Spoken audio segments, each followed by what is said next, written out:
영등포 지방 신일교회를 섬기시는 김태응 목사님께서 우리가 지켜야 할 것이란 제목을 가지고 말씀을 전하실 때 큰 은혜 받으시기 바랍니다.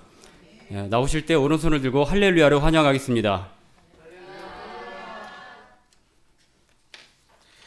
기도하겠습니다. 하나님 감사합니다. 오늘도 거룩한 주일 우리 모두를 불러주시고 우리 하나님께 예배드리게 하시니 감사합니다. 오늘도 주님의 말씀으로 이 제단에 섰습니다. 불러주시고 사용하여 주시었고 오로지 주님의 말씀만을 전할 수 있도록 인도하여 주시옵소서.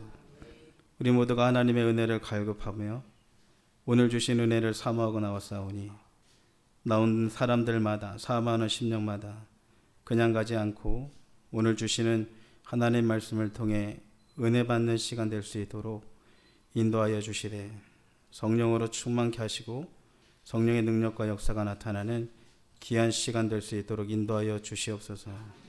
무익한 종을 세우셨으니 주님만 사용하여 주셔서 오직 주님의 말씀만이 대언될 수 있도록 주여 나를 사용하여 주시옵소서. 예수님 이름으로 기도합나이다. 아멘. 할렐루야. 네, 반갑습니다. 이렇게 또 사랑하는 우리 김재영 목사님 담임하고 있는 우리 사랑의 교회 올 수 있게 돼서 또 그냥 온 것도 아니고 또 귀한 시간에 하나님 말씀을 함께 나누고 또 은혜 받는 시간을 갖게 되어서 또 이러한 시간을 마련해 주시고 증거해 주시는 하나님께 먼저 감사드리고 또 우리 김재영 목사님이 저를 어떻게 믿었는지 모르겠지만 제가 와가지고 이상한 소리 하면 어떡할까 설교 부탁을 받았을 때 제가 참으로 염려스러운 것은 그냥 다른 교회 다른 곳에 가서 하나님 말씀이라고 말씀을 전하는데 혹시라도 다른 걸 말하고 다른 생각을 전하지 않을까 저는 항상 그런 염려가 있습니다. 그래서 오늘도 하나님 말씀을 이렇게 전해야 되는데 김재영 목사님 뭐 기도하고 준비해서 확신이 있어서 말씀을 주셨지만 정작 설교를 해야 되는 저는 아직까지도 제 입에서 분명히 하나님 말씀이 그대로 증거되어야 되는데 혹시라도 다른 말이 나올까봐 염려가 됩니다. 그러나 오늘도 분명히 불러주신 분이 주님이시오 사용하실 분도 주님이시오 은혜 주실 분도 우리 주님이신 줄 믿으니 오늘도 저와 여러분이 하나님의 말씀을 통해서 은혜 받을 줄 믿습니다. 그래서 부탁의 말씀은 저 목사가 우리 목사님보다 김재용 목사보다 더 설교를 잘하나 못하나 그런 비결을 가지고 들으시면 절대 안 되겠습니다. 그렇죠?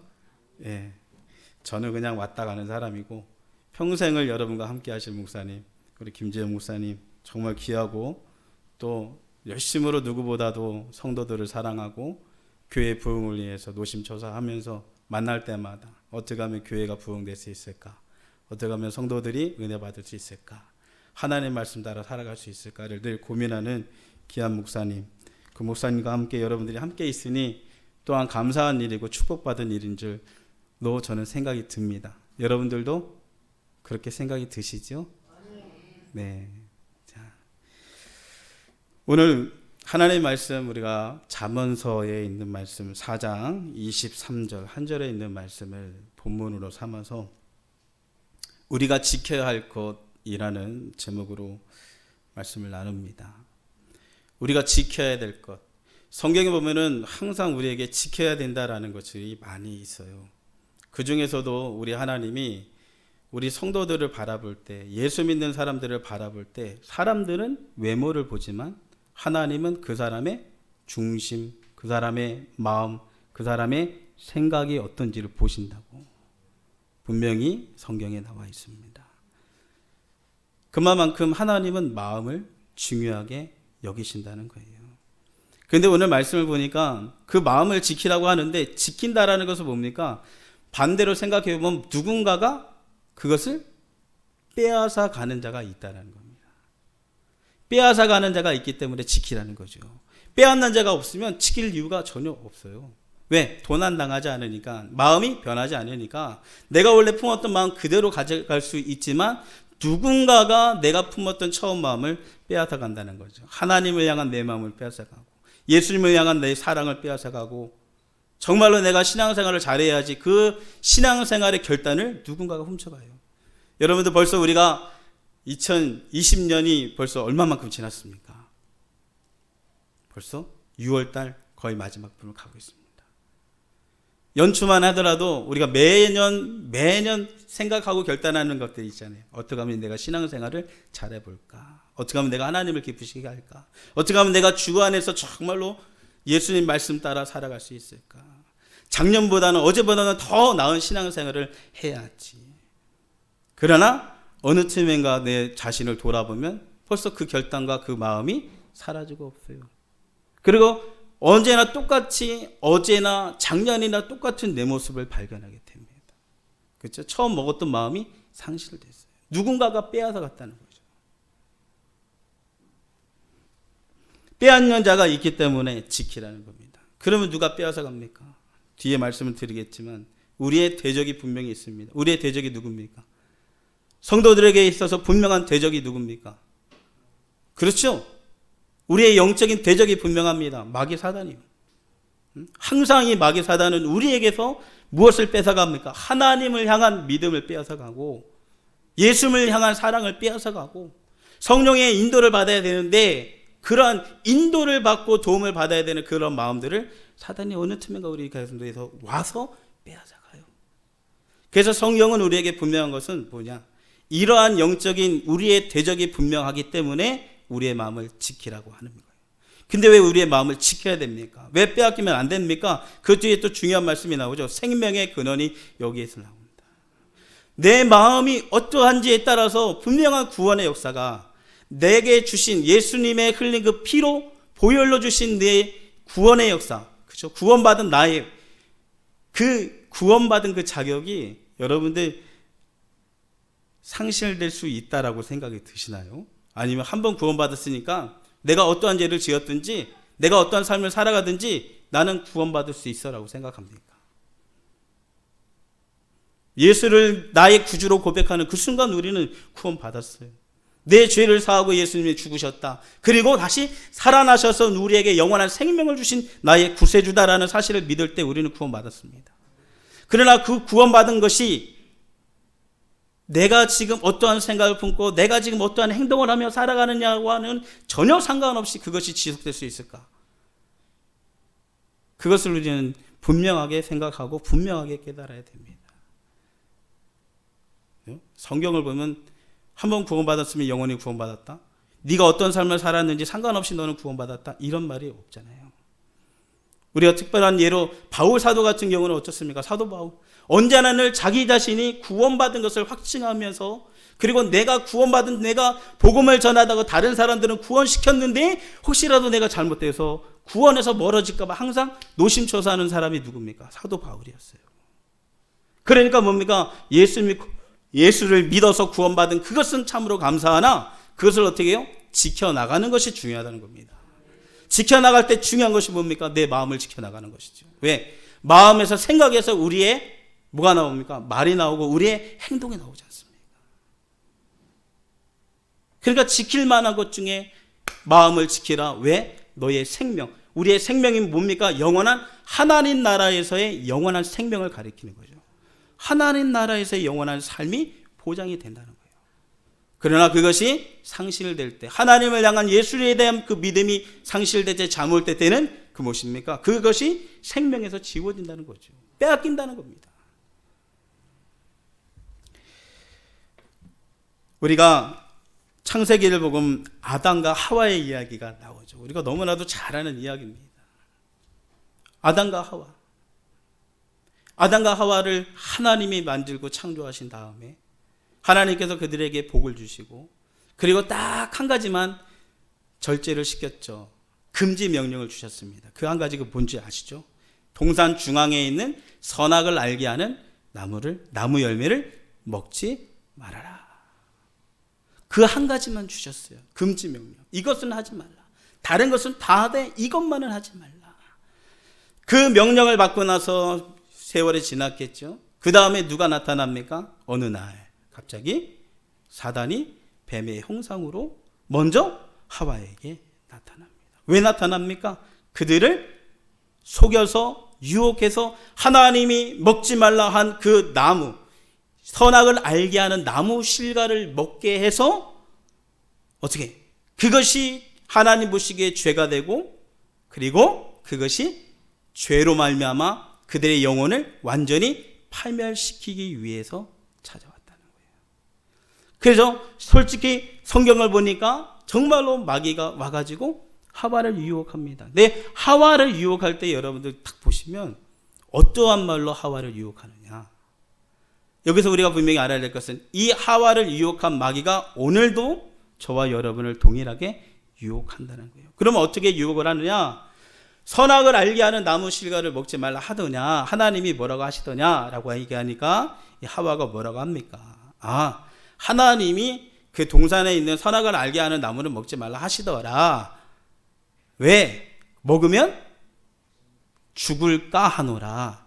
그런데 여러분 아시잖아요. 하나님은 먹으면 죽을까 하노라가 아니라 먹으면 정령 반드시 죽으리라. 분명히 말씀해 주셨어요. 그런데 하와는 뭐라고 얘기합니까? 죽을까 하노라. 이것이 뭡니까? 반반이라는 거예요. 죽을 수도 있고 죽지 않을 수도 있다는 거예요. 확신이 없다는 겁니다. 절대 믿음이 없었다는 거예요. 그러니까 마귀가 그 틈을 타서 이야기를 하죠. 야, 먹으면 죽는 것이 아니라 어떻게 된다? 하나님과 같이 된다는 거예요. 하나님과 같이 돼서 네가 선악을 알 수 있다. 하나님과 같은 존재가 된다는 거예요. 여러분, 이 말이 무슨 말입니까? 우리 인간은 하나님이 우리를 창조하셨다는 말 속에는 무엇이 담겨져 있습니까? 우리 인간은 오직 하나님의 은혜, 하나님의 도우심 속에서만 살 수 있는 존재라는 거예요. 하나님의 도우심이 없으면 살 수가 없어요. 그 하나님의 도우심이 무엇을 통해서 우리가 알 수 있습니까? 천지창조. 하나님이 인간이 살아갈 수 있도록 무엇을 만드셨습니까? 이 모든 세계를 만드셨잖아요. 이 만든 세계 속에서 여러분들 한 가지만 없어도 사람은 살 수 없어요. 공기가 없으면 살 수 있어요? 살 수가 없어요. 해가 없으면 살 수 있어요? 살 수가 없어요. 물이 없으면 살 수가 있어요? 살 수가 없어요. 풀과 나무가 없으면 살 수 있어요? 살 수 없어요. 이 모든 것이 다 누구를 위해서? 우리를 위해서 하나님이 만드시고 다 주셨다는 거예요.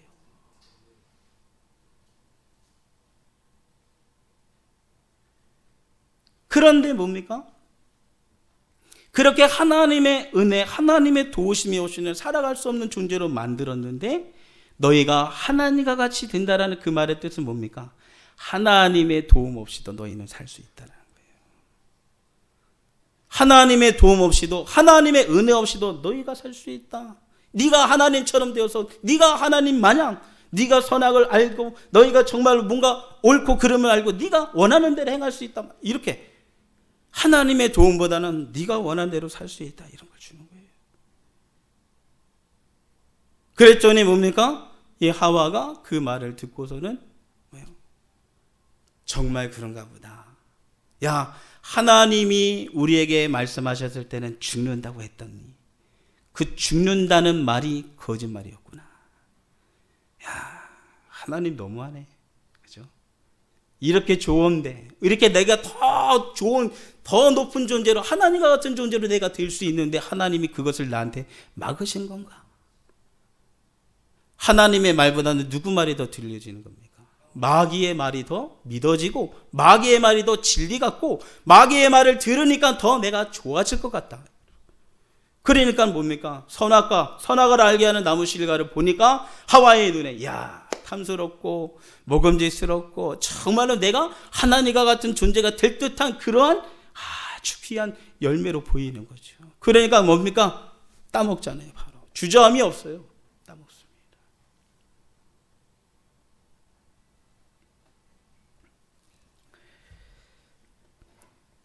그러나 그것이 뭡니까? 결국에는 죄가 되잖아요.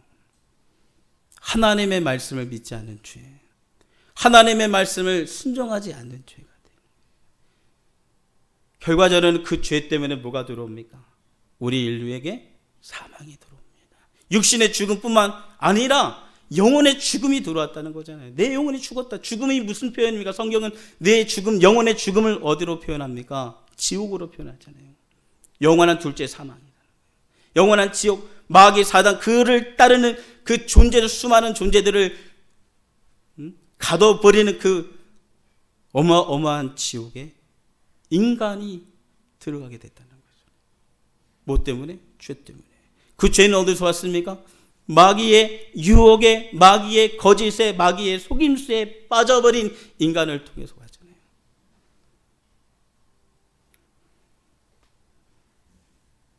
근데 한 가지 더 말씀을 드리고 싶은 거는, 우리가 하나님의 도움을 받아야 되는데, 그러한 존재로 살아야 되는데 하나님의 도움이 없이 살아간다. 이 말을 달리 표현하면 교만이라고 할 수 있어요. 교만한 거죠. 자기 자신을 인정하지 못한 거지. 나는 하나님의 도움 없이는 살 수 없는 존재라는 사실을 망각하고, 난 하나님 도움 없이도 난 충분히 할 수 있어. 자기 능력은 요거밖에 안 되네. 일밖에 안 되는데 내 능력은 하나님과 같이 무한의 능력을 가진 사람이 될 수 있어? 아니, 자기 현실을 파악하지 못하고 자기 추진을 파악하지 못하고 그렇게 나는 정말로 귀한 사람, 능력 있는 사람, 뭐 할 수 있는 사람, 이렇게 생각하는 사람을 뭐라고 할 수밖에 없어요. 참 사람 참 교만한 사람, 자기 분수를 알지 못하는 사람. 우리가 흔히 이렇게 말하지 않습니까? 하나님의 도우심이 필요 없다. 그것은 바로 교만을 얘기하는 겁니다. 교만하다는 거예요. 성경에 뭡니까? 교만은 패망의 선봉이에요. 거만은 넘어짐의 앞잡이다. 그러니까 다 교만한 사람이 망하는 겁니다. 성경에는 다 교만했던 사람, 하나님 앞에 반기를 든 사람이 다 뭡니까? 하나님 앞에 교만한 사람이죠. 하나님 도움 필요 없어요. 내가 할 수 있어요. 내 스스로 할 수 있어요. 하나님 도움은 전혀 필요 없어요. 하다가 다 망하는 경우가 성경에 나와 있잖아요.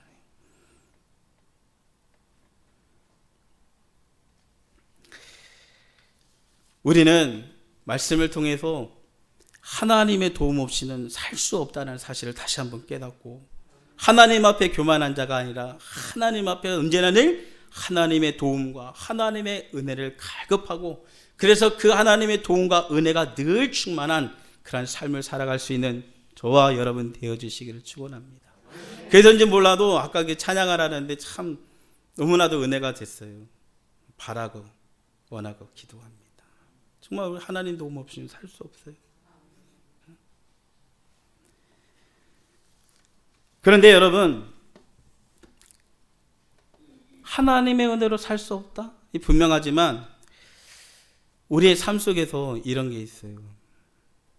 내가 마귀 사단에 속아서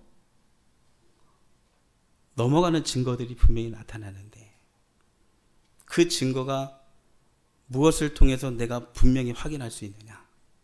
바로 내가 기도하는 사람인가 아닌가예요. 여러분, 우리가 기도를 뭐라고 합니까? 많은 우리 목사님들도 계시지만 장로님도 계시지만 신앙생활을 많이 한 분들은 다 흔히 얘기를 합니다. 많이 들었어요. 기도는 하나님과의 대화요. 기도는 신앙인의 호흡과 같다. 그렇죠? 호흡과 같다고 되어 있잖아요.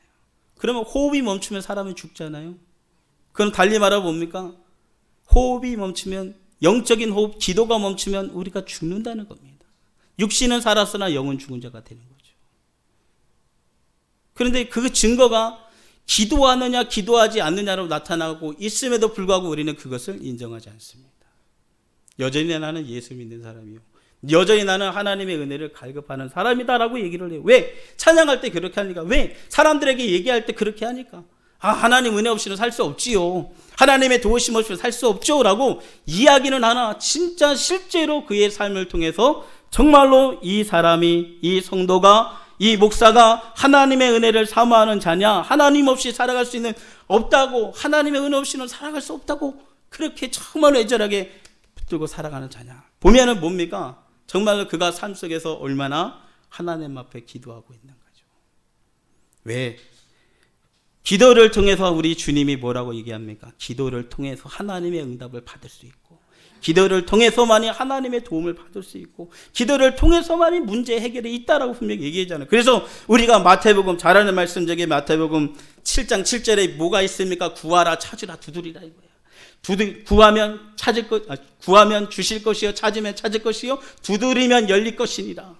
기도에 대한 중요성을 가르쳐 주시고, 또 요한복음 가면 14장, 15장, 16장 생장에 걸쳐가지고 우리 주님이 말씀하신 그 말씀의 내용을 딱 들어보면 그 말씀 속에 뭡니까? 너희가 이제는 내 이름으로 이때까지 내 이름으로 기도하지 않았지만 지금부터 내 이름으로 기도해라.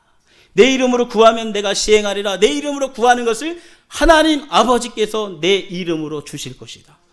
기도하면 주신다고 분명하게 선포하시고 약속하시고 우리에게 주셨다는 거예요.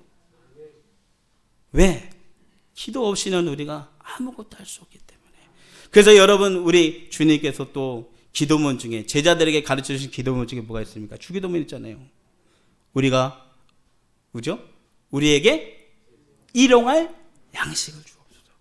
일용할 양식을 달라는 거예요. 그 기도가 뭡니까? 하루하루가 다 누구의 은혜로 살아갈 수밖에 없다는 사실을 인정하는 겁니다. 하나님의 은혜인 거예요. 하나님이 양식을 주지 않으면, 하나님이 내가 오늘 살아갈 힘과 능력 주지 않으면 나는 살아갈 수 없습니다. 이런 고백들. 그러면 그와 같은 은혜, 그와 같은 복을 주시려는 분이 하나님이신데, 그 하나님의 응답, 하나님의 도우심, 하나님의 문제 해결하는 그것을 얻으려면 기도할 수밖에 없어요. 근데 우리가 정말 기도하는 자인가 하는 거죠. 기도하는 거야. 저도 그렇고 기도하려고는 애쓰나 참으로 저만의 경험이 아니라 우리 모두의 경험일 것 같아요. 기도, 마음을 잡아요. 야, 기도해야지. 근데 오늘 이제 저녁에 기도하려고 마음을 먹으면 그날따라 또 일이 터지고, 그렇죠? 분주해지고, 기도해야지라고 딱 마음을 먹었던 그 생각이 어느 틈엔가 기도의 시간, 내가 7시 저녁밥 먹고 한 8시쯤에 기도해야지 이렇게 생각하면 8시까지 무슨 일이 꼬여서 그 시간이 그냥 지나가 버려요. 희한합니다. 내가 주를 위해서 뭔가를 해야지 이런 마음을 먹으면 그때마다 일이 생기고 할 수 없는 상황이 연출이 되는 거예요. 그래서 결과적으로 뭡니까? 아, 오늘 기도 못했네. 아, 왜 이렇게 바빴지? 아, 무슨 일이 이렇게 터졌지? 아, 오늘 기도 못했네. 아, 그럼 내일 할까? 그럼 내일 하면 내일 됩니까? 내일도 안 돼요. 안 되는 일이 있고 안 되는 마음이 생겨요. 마음이 상해. 마음이 상하면 기도가 됩니까? 기도가 안 돼요. 에이. 그러니까 맨날 상한 마음, 맨날 일이 여기저기 막 터지면서 기도해야 되겠다라는 그런 결단들이 이제는 뭐야? 한 번, 두 번 그렇게 해서 기도를 하지 못하게 되면 어떻게 됩니까? 저도 그래요. 한 번, 두 번 기도할 타임, 기도할 그 시기를 놓치면 기도를 안 해요. 그냥 식사 기도, 아침에 일어나서 뭐 아침 기도 뭐 그거 외에 없어요. 그래요. 뭐 여러분들한테 뭐 하는 게 저와 그래요. 제가. 왜 그렇습니까? 다 거기에는 이유가 있잖아요. 우리의 기도할 마음, 하나님의 은혜를 구해서 하나님이 주시는 그 도움을 받아서 살아가야 된다. 그 도움이 우리에게 공급되어지면 우리는 항상 믿음 안에서 펄펄 날아갑니다. 그런데 항상 거기에서 시기하고 질투하는 자는 누굽니까? 항상 마귀가 그렇잖아요. 우리가 예수 믿으면 안 돼요. 그렇죠? 우리가 하나님을 믿고 따라가면 안 돼요. 항상 하나님의 뜻에 반대해야 되고, 항상 하나님의 뜻을 부정해야 되고, 하나님은 이쪽으로 가라가면 나는 이쪽으로 가야 되는 거예요. 왜? 그렇게 해야 내가 하나님의 은혜 속에서 멀어지고, 믿음에서 멀어지고, 내가 멀어져야 어떻게? 내 영혼이 구원에서 멀어지고, 그리고 마지막 때에 마귀가 심판받아서 지옥으로 떨어질 때 그 마귀를 쫓아가고 마귀의 제자가 되고 마귀의 노예가 됐던 사람이 같이 들어가야 되니까. 그러니까 예수 믿고 구원받은 우리를 그냥 놔두지 않는다는 거예요. 그래서 때로는 아까 얘기했지만 교만한 마음으로 이젠 더 이상 하나님의 도움 필요 없어. 너 할 수 있잖아. 너 능력 있잖아. 그 능력으로 살아가려고. 그래서 하나님의 도우심을 구해야 되는 그 기도하지 아니하고 그냥 살아갑니다.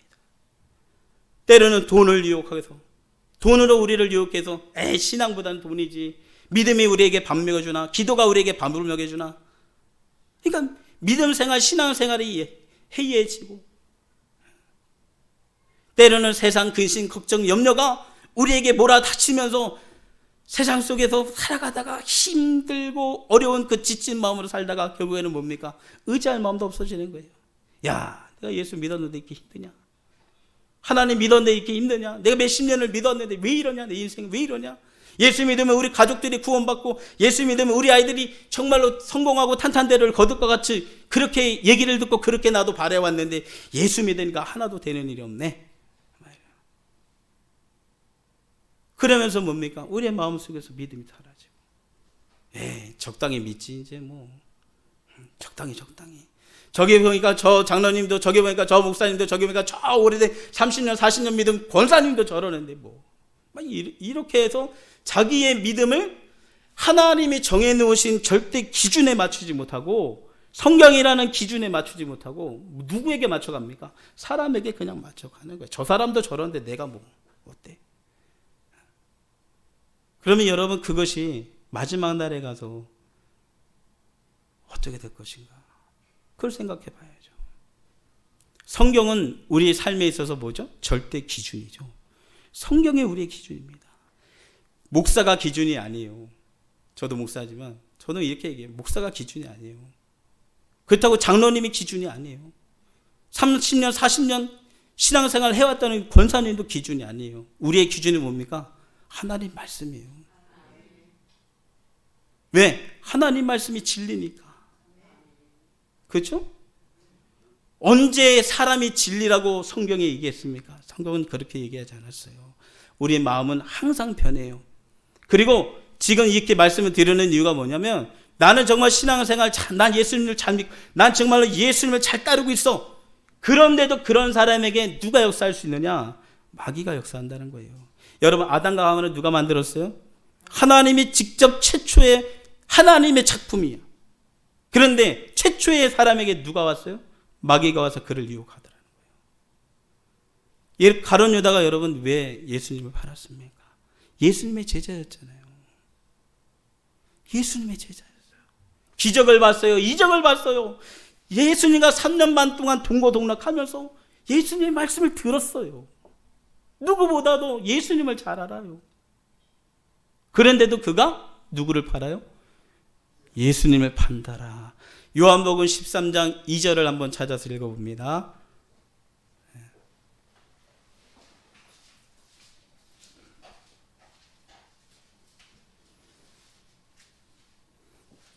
자, 요한복음 13장 2절이죠. 자, 2절에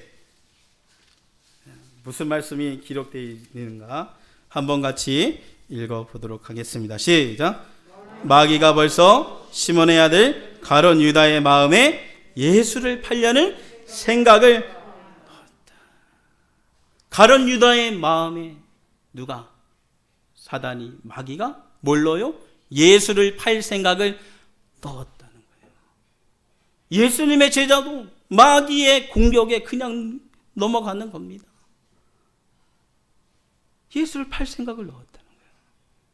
마귀가 넣어줬다는 거예요. 그 마귀가 넣어준 생각을 자기 생각으로 알고 그것이 죄인지도 모르고 그것이 마귀 역사인지를 모르고 가룟 유다가 예수를 팔았다는 거잖아요.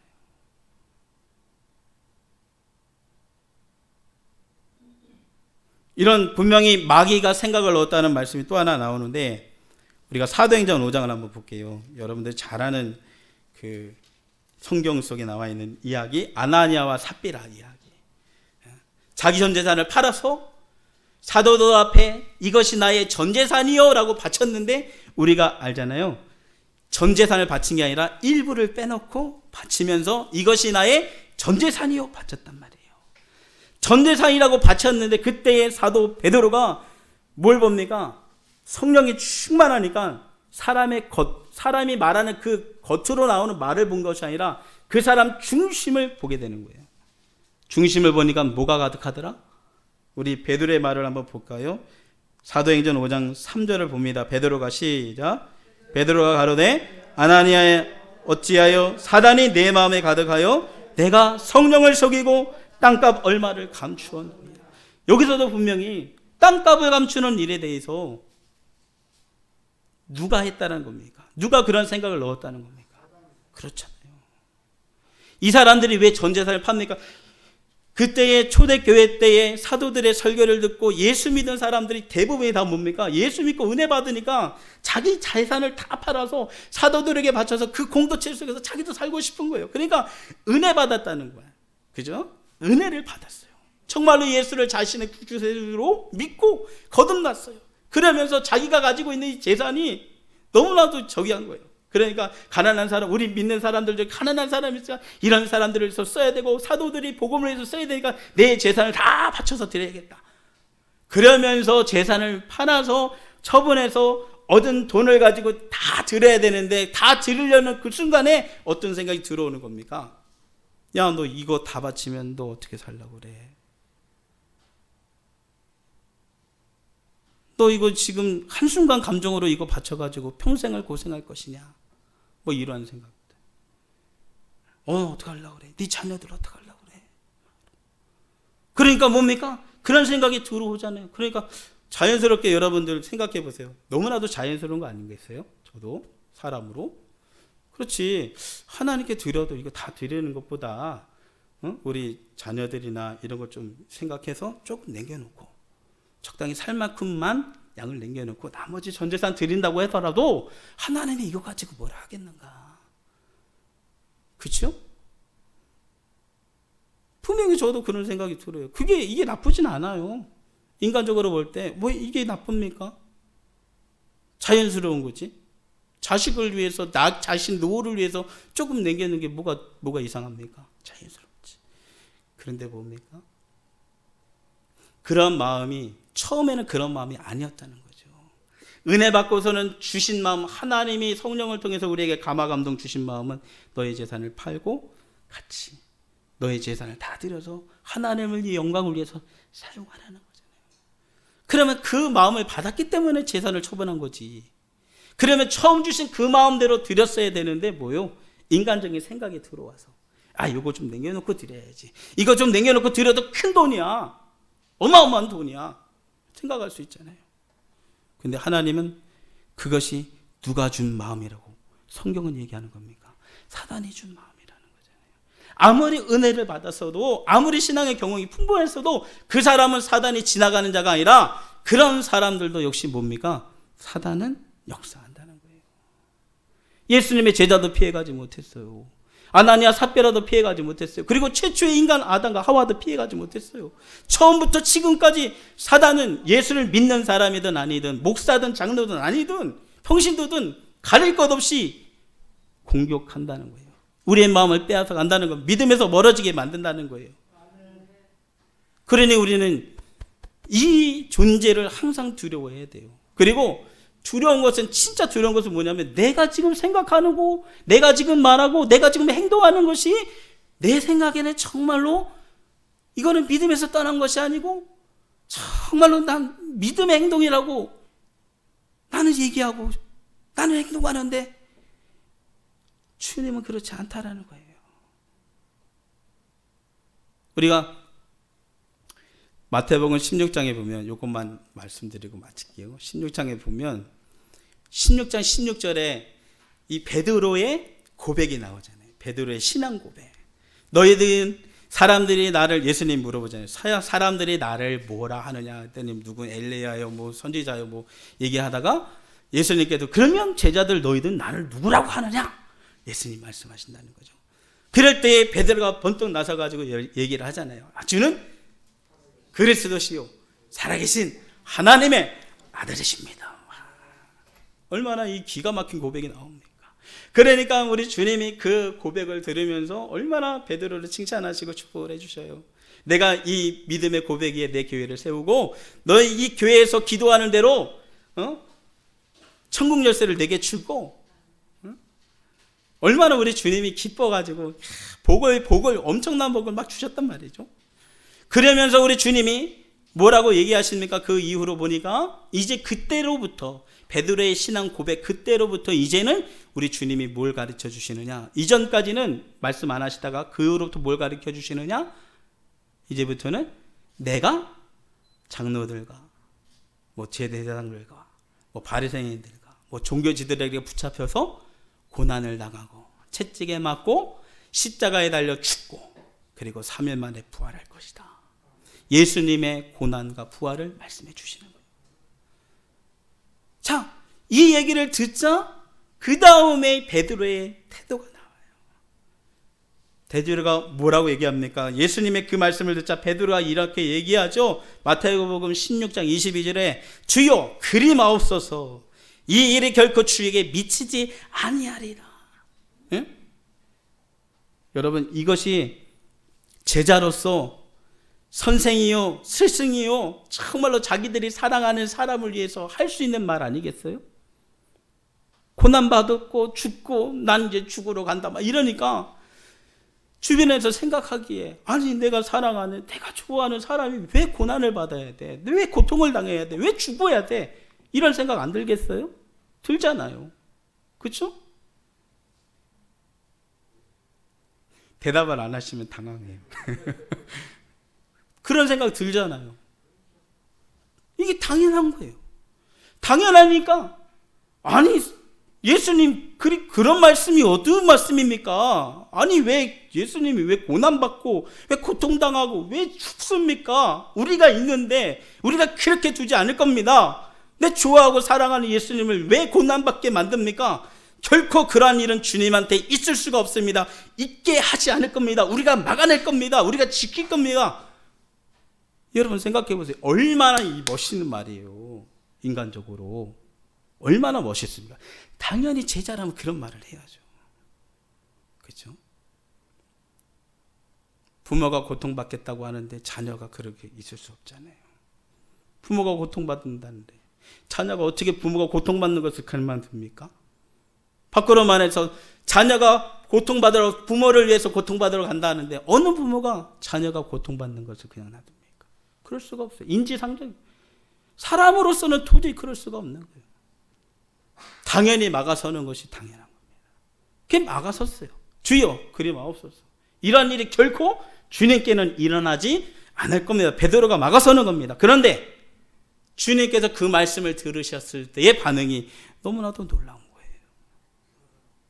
그렇죠? 우리 말씀을 통해서 한번 읽어보고 넘어가겠습니다. 마태복음 16장 23절에 뭐라고 나와 있습니까? 같이 한번 읽어봅니다. 우리 마태복음 16장 23절에 있는 말씀을 같이 한번 읽어봅니다. 돌이키시며 베드로에게 이르시되 내 뒤로 물러가라. 너는 나를 넘어지게 하는 자로 다. 내가 하나님의 일을 생각지 아니하고 도리어 사람의 일을 생각하는. 아멘. 이게 얼마나 충격적인 말입니까? 인간으로서 당연히 스승이 고통받고 고난받고 죽음의 자리로 간다는데 잘 죽으세요. 얼른 가서 죽으셔야죠. 얼른 가서 고통받으셔야죠. 누가 이럽니까? 그럴 수가 없는 거예요. 막아쓰는 것이 당연한 일입니다. 당연한 거예요. 저 같은 경우에도 당연히 그렇겠죠. 아니 그게 무슨 말씀이십니까? 여러분 우리 성도님들도 다 우리 목사님이나 장로님이나 권사님 다 그럴 거 아닙니까? 아니 주님 그러실 수 없지요. 어째요? 주님이 고통을 받고 고난을 받습니까? 그렇죠? 여기 있는 사람 모두 다 주님이 고통받으러 가야 된다. 난 십자가에서 죽어야 된다 그러고 했을 때 그냥 가만히 있을 사람이 없어요. 다 발벗고 나서지. 그런데 이렇게 당연한 일을 가지고 주님의 말씀이 너무 황당하지 않습니까? 사단아 내 뒤로 물러가라. 어찌 주님이 그런 말씀을 내게 하실 수 있습니까?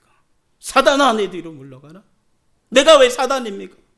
내가 주님의 제자인데 내가 왜 사단입니까? 주님 너무하십니다. 왜 나를 사단이라고 말씀하십니까? 내가 무슨 짓을 했습니까? 주님 고통받겠다는데 죽으러 가겠다는데 내가 그것 좀 말렸다고 내가 그것이 사단해지십니까? 이해가 되십니까? 이해가 안 되잖아요. 주님의 말씀이. 그러나 이것이 사단에 이른 것이 분명한 이유는 뭡니까? 우리 주님이 오신 이유, 하나님의 계획이 예수를 통해서 어떻게 하나님의 구원의 역사, 인류를 구원하겠다는 큰 그 귀한 역사가 어떻게 진행되는지를 모르니까. 하나님의 역사는 뭡니까? 예수를 통해서 이루고자 하는 하나님의 역사는 예수가 인류의 죄를 대신하여서 그 죄값으로 고난당하고 그 죄값으로 피 피 흘려 죽어야만 인류의 죄가 사해지는 거예요. 예수가 죽지 않으면 우리는 죄 가운데 사는 겁니다. 나는 몰라요. 그런데 베드로에 드는 생각은 뭡니까? 말려야 되는 거예요. 아, 예수님이 죽으면 안 되지. 말려야 되는 거예요. 그런데 그런 생각이 인간의 입장에서는 당연한 듯 들리나 하나님의 입장, 예수님의 입장에서는 이것은 분명히 하나님의 뜻을 반대하고 하나님의 뜻이 이루어지지 못하도록 만드는 누구의 짓입니까? 마귀의 짓이죠. 그런데 베드로가 이 말을 뱉었을 때에 자기 자신이 마귀가 시킨 일이라고 생각했을까요? 내가 지금 마귀의 뜻을 예수님께 전하고 있다라고 생각했을까요?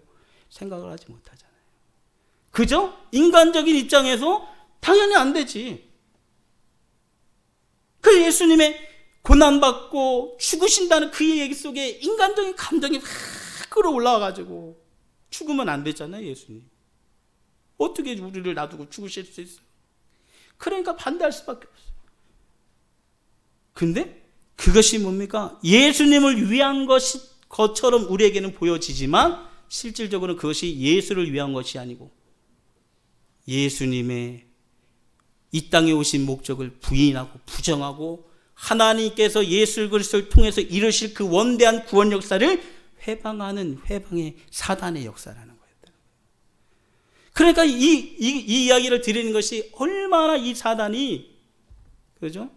우리의 생각과 마음에 틈타서 우리를 얼마나 교묘하게 우리의 생각을 이용해 먹고 우리를 말하게 만들고 우리를 행동하게 만드느냐. 다 우리의 입과 행동에는 무엇이 달려 있어요? 다 주를 위해서 하는 겁니다. 다 교회를 위해서 하는 겁니다. 다 이래요. 정말로 교회를 위해서, 정말로 주를 위해서 지금 내가 하고 있느냐. 이거를 분별할 수 있어야 되는데 그 분별할 수 있는 능력이 없다라는 것이 문제인 거예요. 그러니까 베드로처럼 주를 위해서 내뱉은 말이 결국에는 사단아 내 뒤로 물러가라. 주님의 그 엄청난 충격적인 말을 듣게 되고 내가 사단 짓을 하고 있구나.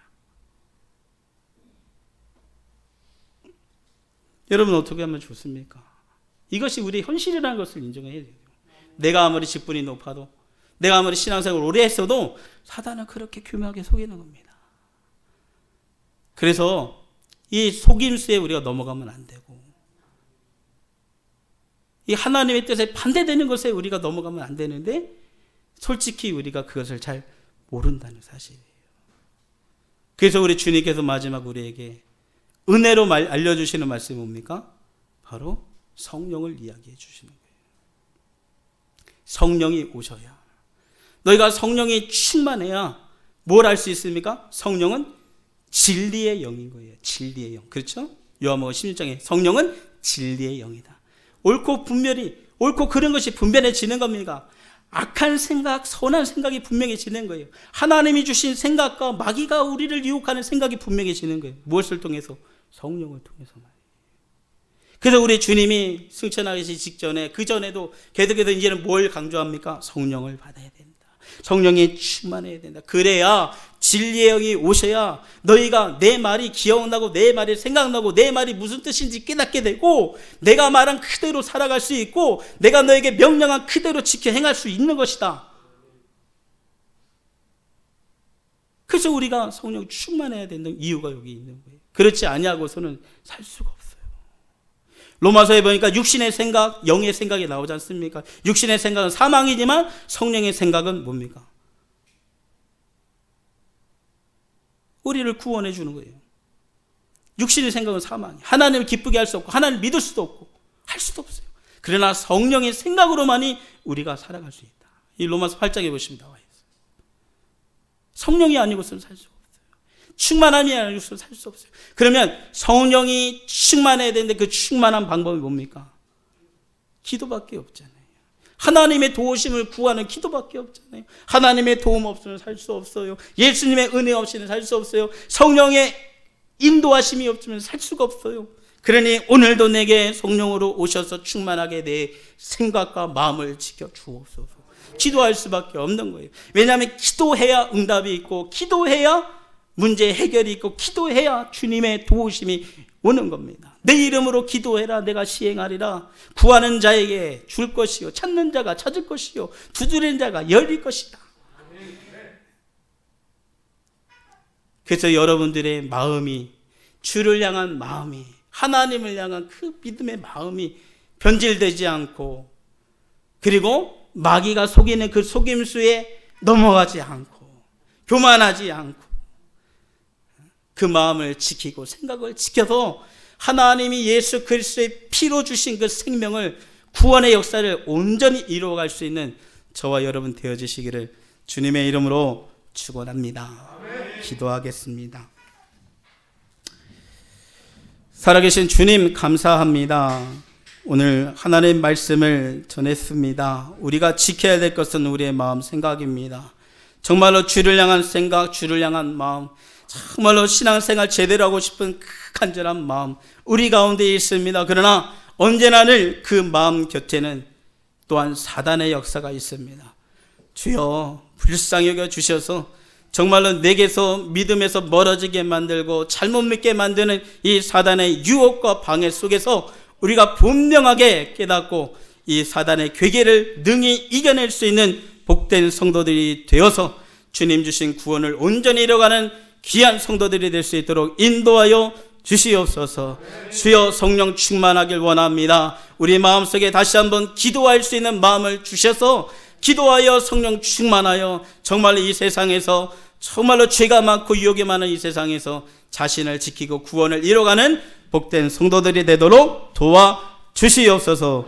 예수님 이름으로 기도드리옵나이다.